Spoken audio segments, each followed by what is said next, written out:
Hai guys, balik lagi di channel ini. Nah, hari ini kita bakal lanjutin lagi proses belajar SQL dan kita akan belajar praktek lagi di platform Data Lemur seperti biasanya. Buat kalian yang belum tahu, Data Lemur ini merupakan sebuah platform di mana kita bisa belajar SQL dengan mengerjakan beberapa soal-soal yang merupakan soal-soal interview dari beberapa perusahaan besar gitu ya. Jadi kita bisa seolah-olah kayak kita lagi latihan interview seperti itu. Nah, yuk langsung aja kita lihat ke layar. Ini dia platform Data Lemur. Buat kalian yang belum daftar di sini, kalian bisa masuk ke link in bio-ku aja. Di sini di ngulik data, nanti kalian masuk ke bagian belajar SQL.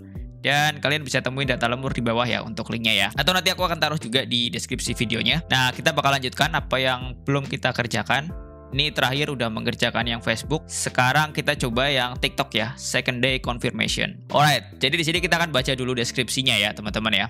Di sini kita bisa lihat kalau misalnya ada user TikTok yang registrasi atau sign up pakai email, nanti dia akan dapat konfirmasi untuk mengaktifasi akunnya dia. Nah, nanti kita dikasih dua buah tabel di sini, yaitu tabel email dan tabel teks. Di tabel email kita bisa lihat nih ada email ID, user ID, dan sign up date. Artinya ini ya ID emailnya, user ID-nya berapa, lalu kapan dia registrasi. Kalau untuk di teksnya, kita dapat teks ID, email ID, actionnya apa, dan kapan gitu kan. Tugas kita adalah menulis sebuah query untuk menampilkan ID dari user yang tidak melakukan konfirmasi di hari pertama registrasinya, tapi melakukan konfirmasi di hari keduanya. Oke, berarti di sini kita punya tanggal sign up date, kita juga punya tanggal kapan dia melakukan konfirmasi ya. Sign up actionnya yang confirm di sini kan. Nah, oke, kita cobain tahap pertama kita, karena kita ada dua tabel, kita akan coba gabungin tabelnya dulu.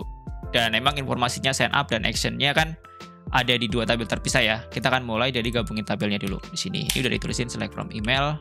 Tinggal kita gabungin pakai inner join aja. Yang kedua adalah teks pakai S ya.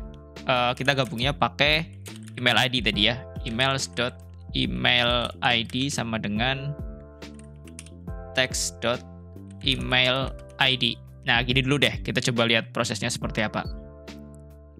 Sekarang kita udah punya datanya kegabung nih teman-teman. Ada email ID, user ID, dan action date-nya gitu kan. Nah, kita mau yang cuman udah konfirmasi. Ya kan? Karena tadi kita diminta untuk yang udah konfirmasi aja di hari kedua. Kita bisa langsung kasih filter aja di sini. Where? Berarti kan sign up action-nya adalah confirm. Nah, ini kita tulis di sini. Confirm gitu ya. Nah, kita jalanin lagi. Kesisa 1, 2, 3, 4, 5. Ada 5 yang udah confirm. Nextnya kita mau cari yang konfirmasinya dilakukan di hari kedua, ya kan? Berarti kita bisa lihat antara action date sama sign up date-nya, selisihnya harus 2 hari. Nah, kita bisa lihat antara selisih atau kita bisa jumlahin sign up date ini buat dapat action date-nya kapan kan? Karena kita udah tahu harus 2 hari.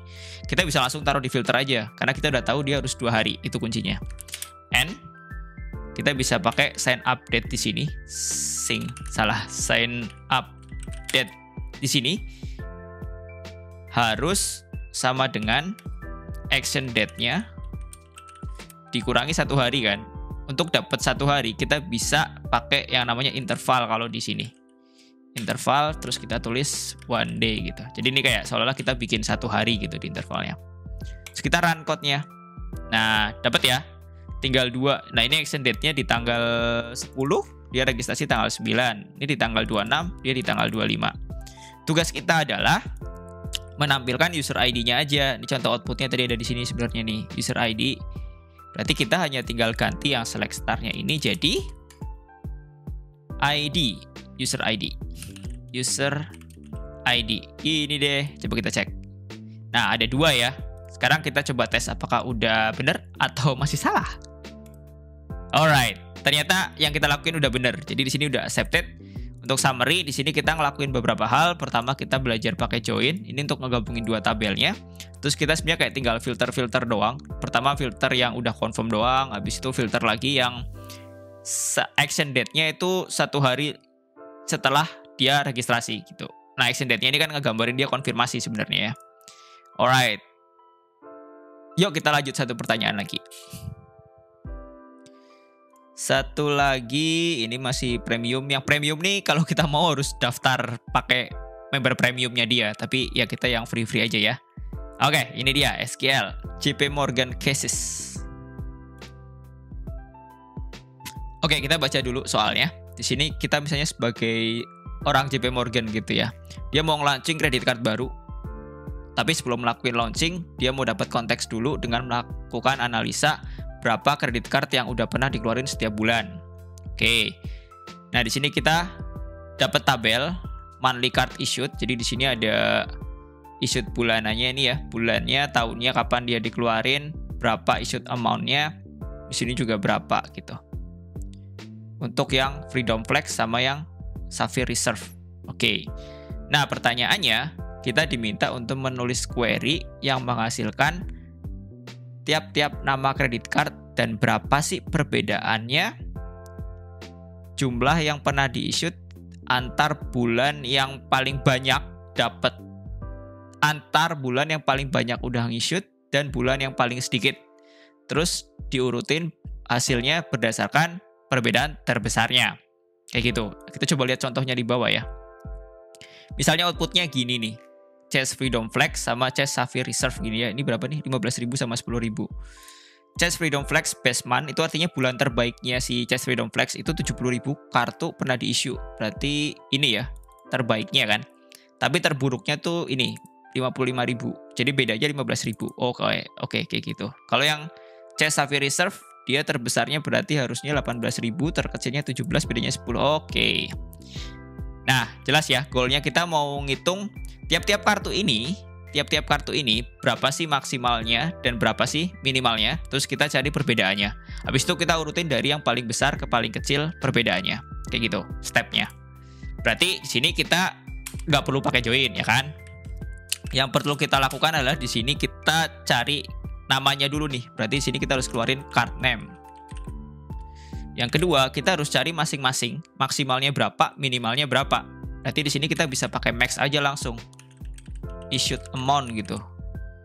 Dikurangin yang paling kecil ya udah dikurangin aja minimalnya. Issued amount kita namain as difference ya, nama itu dia ya, difference. Nah, kalau yang bingung nih difference tuh ini ya. Dah, kita udah dapat maksimal sama minimalnya. Ketika kita pakai agregasi kayak max, min, count, sum, jangan lupa pakai group by. Group by card name. Sementara gini dulu, kita lihat. Nah, dapat nih bedanya buat Chase Freedom Flex sama Chase Sapphire Reserve. Cuman kita tadi diminta urutin dari yang paling besar. Berarti satu lagi kita tambahin. Order by difference. Descending, jangan lupa karena kita mau yang paling besar. Udah ya, 30.000 kita tes. Boom, accepted. Artinya benar yang kita kerjain. Di sini kita tadi cari nilai maksimalnya dulu, terus kita cari nilai minimalnya, terus kita kurangin per masing-masing kartunya. Habis itu tinggal kita urutin doang. Gampang sih sebenarnya yang ini ya teman-teman ya. Oke, itu dulu untuk hari ini. Jadi kita hari ini udah nyelesain 2 soal. Yang pertama dari TikTok, yang kedua dari JP Morgan. Nah, buat kalian yang lagi belajar SQL, paling bener sebenarnya banyakin latihan kayak gini nih. Selain di sini, kalian juga bisa belajar kayak misalnya di HackerRank, itu juga bisa jadi tempat kalian belajar. Nah, buat kalian yang suka kontennya, jangan lupa untuk share. Yang belum subscribe juga jangan lupa subscribe ya. Dan bisa juga di-share ke teman-teman kalian kalau misalkan kalian ngerasa ini bermanfaat buat teman-teman kalian. Kalau kalian ada saran mau bikin konten apa lagi, tulis di kolom komentar. Sampai jumpa.